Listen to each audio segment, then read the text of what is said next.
नमस्कार दोस्तों, आज के भौतिक विज्ञान वीडियो लेक्चर में आपका स्वागत है। आज हम अध्याय गुरुत्वाकर्षण के तीसरे भाग को समझेंगे। आइए जानते हैं कि आज की वीडियो में हम लोग क्या क्या पढ़ेंगे। दोस्तों, सबसे पहले हम गुरुत्वीय स्थितिज ऊर्जा के बारे में पढ़ेंगे। इसके बाद पलायन चाल को समझेंगे, जिसे पलायन वेग भी कहते हैं, और अंत में भू उपग्रह के बारे में समझेंगे। तो आइए शुरू करते हैं आज के पहले विषय के साथ और जानते हैं गुरुत्वीय स्थितिज ऊर्जा किसे कहते हैं। दोस्तों, जैसा कि हम पहले जान चुके हैं कि जिन बलों द्वारा किया गया कार्य चले गए पथों पर निर्भर नहीं करता है, वे बल संरक्षी बल होते हैं तथा ऐसे बलों के लिए ही किसी पिंड की स्थितिज ऊर्जा की कोई सार्थकता होती है। दोस्तों, गुरुत्व बल एक संरक्षी बल है तथा हम किसी पिंड में इस बल के कारण उत्पन्न स्थितिज ऊर्जा, जिसे गुरुत्वीय स्थितिज ऊर्जा कहते हैं, का परिकलन कर सकते हैं। दोस्तों, अब यदि पृथ्वी के पृष्ठ से h1 ऊंचाई पर स्थित किसी बिंदु तथा इसी बिंदु के ठीक ऊर्ध्वाधर ऊपर h2 ऊंचाई पर स्थित किसी अन्य बिंदु पर विचार करें, तो m द्रव्यमान के किसी कण को पहली स्थिति से दूसरी स्थिति तक ऊपर उठाने में किया गया कार्य, जिसे हम W12 द्वारा निर्दिष्ट करते हैं। अब इस कार्य का परिमाण हमें कुछ इस समीकरण से मिलेगा। W12 बराबर बल गुने विस्थापन बराबर हो जाएगा दोस्तों mg ब्रैकेट में h2 माइनस h1।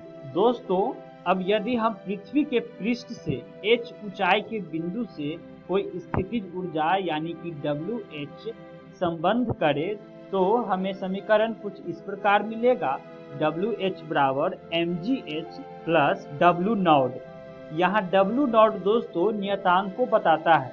अब यह स्पष्ट है कि गुरुत्वीय स्थितिज ऊर्जा समीकरण W12 बराबर W गुने H2 माइनस W गुने H1 द्वारा दिया जाएगा।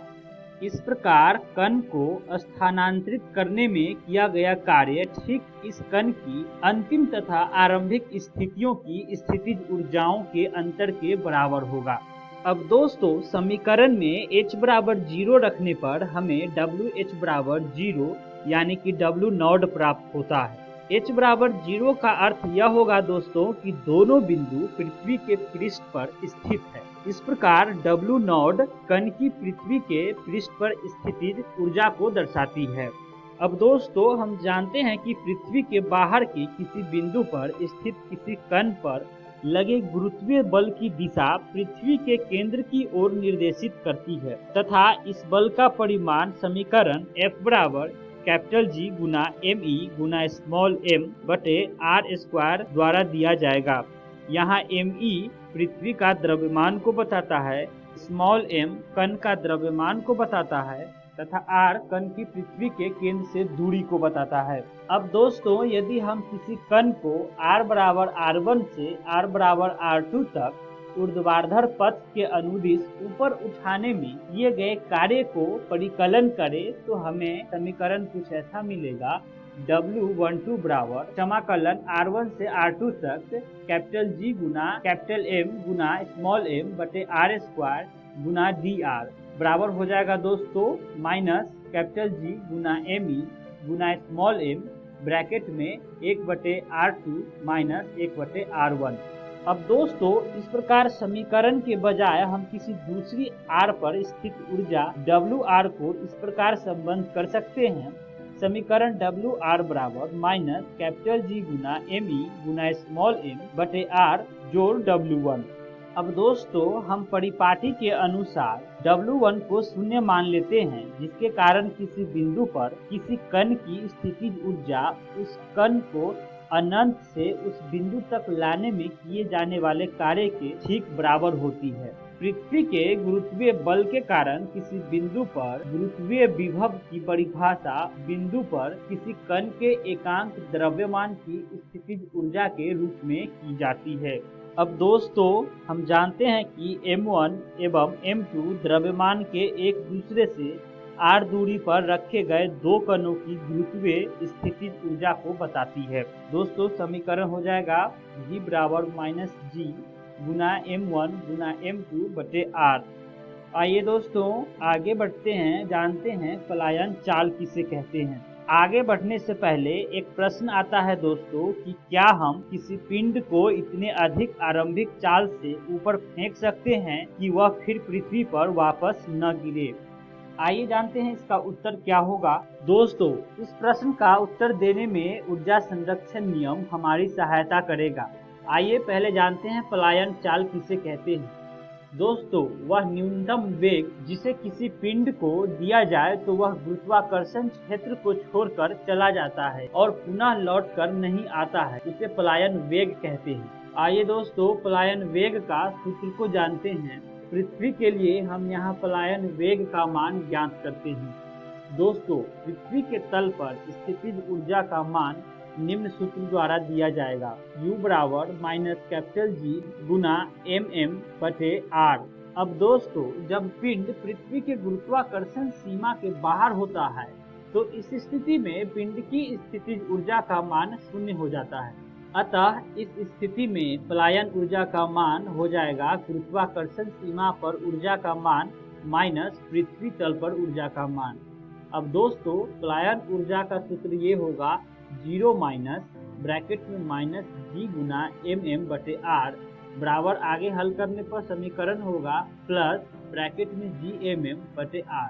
अब माना कि किसी पिंड को पृथ्वी तल से ve वेग से फेंका जाता है तो यह पृथ्वी के गुरुत्वाकर्षण क्षेत्र के बाहर निकल जाती है, अर्थात पृथ्वी तल पर पिंड का पलायन वेग का मान यदि ve हो तो तब पिंड की गतिज ऊर्जा का मान निम्न समीकरण द्वारा दिया जाएगा ke बराबर 1/2 mve²। अब दोस्तों चूंकि पिंड में यह गतिज ऊर्जा उपस्थित है और इसके कारण ही पिंड पृथ्वी के गुरुत्वाकर्षण क्षेत्र से बाहर निकल पा रहा है, तो इसका मतलब यह होता है दोस्तों कि गतिज ऊर्जा पलायन ऊर्जा के बराबर होगी। इस अनुसार समीकरण होगा 1/2 mve² बराबर gmm बटे r। इस समीकरण को हल करके पलायन वेग यानी कि ve का मान निकालने पर हमें निम्न समीकरण प्राप्त होता है, पलायन वेग बराबर ve। अब दोस्तों समीकरण ve बराबर √2gm बटे r। अब चूंकि गुरुत्वीय त्वरण g का मान निम्न होता है यानी कि g बराबर gm बटे r² होता है। अब ये g का मान यह पलायन वेग वाले समीकरण में जब हम रखते हैं तो पलायन वेग का नया समीकरण प्राप्त होता है जो निम्न प्रकार है ve बराबर √2gr। दोस्तों यहाँ g और re के आंशिक मान रखने पर हमें v बराबर लगभग 11.2 किलोमीटर प्रति सेकंड प्राप्त होता है, इसे पलायन चाल कहते हैं। आइए दोस्तों आगे बढ़ते हैं और जानते हैं भू उपग्रह के बारे में। दोस्तों भू उपग्रह वह पिंड है जो पृथ्वी के परितः परिक्रमण करते हैं। पृथ्वी का एकमात्र प्राकृतिक उपग्रह चंद्रमा है जिसकी लगभग वृत्ताकार कक्षाएं हैं और लगभग 27.3 दिन का परिक्रमण काल होता है, जो चंद्रमा के अपनी अक्ष के परितः घूर्णन काल के लगभग समान होता है। दोस्तों अब यदि उपग्रह का द्रव्यमान m तथा v इसकी चाल है तो इस कक्षा के लिए आवश्यक अभिकेंद्र बल कुछ इस समीकरण से दिया जाएगा। अभिकेंद्र बल यानी कि F बराबर mv² बटे ब्रैकेट में re प्लस h। यहाँ re पृथ्वी की त्रिज्या को बताता है। अब दोस्तों यह बल कक्षा के केंद्र की ओर निर्देशित है। दोस्तों अभिकेंद्र बल गुरुत्वाकर्षण बल द्वारा प्रदान किया जाता है जिसका मान समीकरण से कुछ ऐसा मिलेगा F बराबर G गुना m गुना me बटे re प्लस h का होल स्क्वायर। दोस्तों इस समीकरण में यहाँ me पृथ्वी का द्रव्यमान को दर्शाता है। अब ऊपर के दोनों समीकरण में दक्षिण पक्षों को समीकृत तथा m का निरसन करने पर हमें नया समीकरण प्राप्त होता है v² बराबर G गुना me बटे re प्लस h। इस प्रकार h के बढ़ने पर v घटता है। अब दोस्तों पिछले भाग के समीकरण के अनुसार जब h का मान 0 हो जाता है तो उपग्रह की चाल v होता है। अब समीकरण जी स्क्वायर यानी कि h का मान शून्य ले तो समीकरण कुछ ऐसा होगा, कैपिटल जी गुना एम ई बटे आर ई बराबर हो जाएगा दोस्तों स्मॉल जी गुना आर ई। इस समीकरण में हम स्मॉल जी का मान कैपिटल जी गुना एम ई बटे आर ई का स्क्वायर का उपयोग किया है। अब प्रत्येक कक्षा में उपग्रह 2 पाई ब्रैकेट में आर डी प्लस एच दूरी चाल भी से तय करता है, अतः इसका आवर्तकाल कैपिटल टी है। अब दोस्तों आवर्तकाल टी का मान समीकरण टी बराबर 2 पाई ब्रैकेट में आर ई प्लस एच बटे भी होगा, जिसे आगे हल करने पर हमें नया समीकरण मिलेगा बराबर 2 पाई ब्रैकेट में आर ई प्लस एच के पावर 3/2 बटे रूट अंडर कैपिटल जी गुना एम ई। यहाँ हमने समीकरण से भी का मान प्रतिस्थापित किया है। अब समीकरण के दोनों पक्षों का वर्ग करने पर हमें नया समीकरण प्राप्त होता है, जो कि टी स्क्वायर बराबर के गुना आर ई प्लस एच का क्यूब, जहाँ k का मान 4 पाई स्क्वायर बटे कैपिटल जी गुना एम ई लिया गया है। यही समीकरण केपलर का आवर्तकालों का नियम को बताता है, जिसका अनुप्रयोग पृथ्वी के परितः उपग्रहों की गतियों के लिए किया जाता है। इस प्रकार दोस्तों हम आज के वीडियो का सारे विषयों का अध्ययन कर चुके हैं। आइए जानते हैं एक बार फिर से कि आज के वीडियो में हमने क्या क्या सीखा। दोस्तों सबसे पहले हमने गुरुत्वीय स्थितिज ऊर्जा के बारे में जाना और उसके बाद पलायन चाल यानी कि पलायन वेग को भी समझा और अंत में भू उपग्रह के बारे में जाना। आइए जानते हैं कि अगली वीडियो में हम लोग क्या क्या पढ़ने वाले हैं। दोस्तों अगली वीडियो में हम सबसे पहले कक्षा में गतिशील उपग्रह की ऊर्जा के बारे में समझेंगे और उसके बाद तुल्यकालिक तथा ध्रुवीय उपग्रह के बारे में जानेंगे और अंत में भारहीनता क्या होती है उसको भी समझेंगे।